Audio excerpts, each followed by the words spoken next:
alaikum, this is Xenomex. Today I'm going to be unboxing and installing the Asus motherboard P6X58D-E. This is a future-proof motherboard.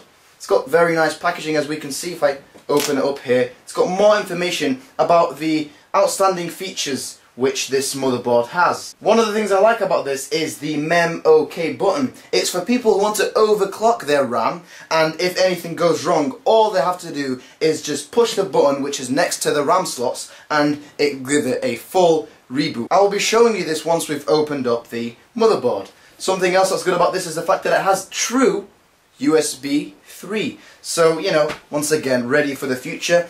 LGA 1366 socket for the i7, which I will be also unboxing and installing later. So now let's move on to the unboxing. It's got a similar cover. I guess the only difference is the fact that this opens up to give it more information. So we'll just move that out of the way, and now I'm just going to open it up. And the first thing that we see is the manual. The quick start guide is simply the idiot's guide to installing components onto the motherboard. It's very simplified, and all the instructions are said in, you know, about 12 or 16 languages. So yeah, that's good. Also, it comes with the driver, and with the driver there is also the label which I'll be sticking on to the case which I have, which is the HAF 932. I have read the user guide before doing the unboxing, and it's very nice and clear. You read that? Putting that to a side, now we have a crossfire bridge for ATI cards, an SLI bridge for nvidia cards, and these are Sata cables. This is a Sata cable for the faster hard drives which are soon to come out, and these are just more Sata as well. And now we just have this bracket which is designed for the motherboard itself. It's got some padding here so it's secure, kind of like that touch. And finally, on the side of these little extra components, this is the Q connector. Now let's get on to actually taking the physical motherboard out. So I'm just going to remove this, place it in a safe place, and say Bismillah, take that out of the way. So now I'm just going to take this out of the packaging. I'm going to try and be very, very careful with it.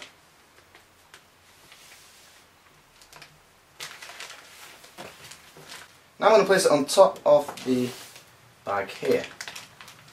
And we can clearly see this is a very, very nice motherboard. It's kind of got the cool blue theme. This is a very good north bridge with large surface area to increase heat loss. And with this is the on and off power button. This is very good for, you know, people who are building high-end PCs. This is the Mem button that I was talking about earlier. I'll be zooming into that later as I'll be installing. So yeah, now we're going to be moving on to the installation. So now I'm going to be installing the motherboard. Now, because I've got a template on this HAF 932, it says here ATX, and it gives me the letters of, you know, the ports where I'm going to be putting the screws in. Meaning I won't be using these, for example. I will just be using these. Now, if I just get the bag with all the screws inside and up, and what I'm looking for is this. I will get it closer to the camera just so you can get a good look at it. This basically just screws in there. There you go. Could you see that? Well, your hand was in the way, but yeah, you see the point when it's screwed in. Exactly. It's just a very, very simple mechanism, and I've got to do that for all the other 8 you know, holes left to do. Before installing the motherboard, I'm going to make sure that this crocodile grip attached to my wristband, anti-static wristband, is attached to the case, which is also connected to the mains, but it's actually turned off. So all I'm making sure that I am doing here is just to make sure that I am earthed, so my components aren't going to be damaged by static electricity. So if I go get the Asus motherboard, this is the Q shield which I'm going to be inserting. So I'm going to put it in this direction. Oops. Oh, it locks into that. You sure? Yeah. Yep. There we go. That is simply secure, and also this padding gives it extra protection as well. Yeah, thank you. And that just fits in nicely there. I'm just going to now make sure that everything is in position. Find out this is supposed to go here. Now we can see that yes, I have placed everything into place correctly. I'm going to try and leave it there. Now I'm going to look for the screws which are appropriate for this. I looked into the HAF 932 installation guide and went to the installation of the motherboard here, and it tells me that the 9 screws which I need to put in are 632. So I just went to the front here and I found 632 here. There's actually 40 of them, though I've only used 9 because I only need 9, and I just simply put all of them here using my trusty green small screwdriver once again.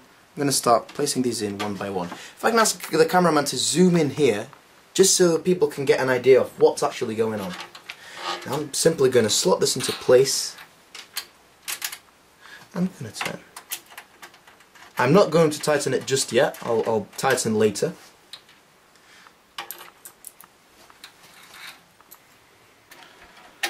Okay, now I'm going to start to tighten the screws that I've placed, the 9 screws that I've placed.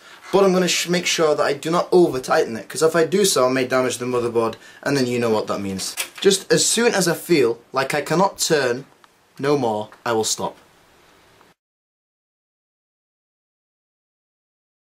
That is the motherboard, tightly secured and nicely installed.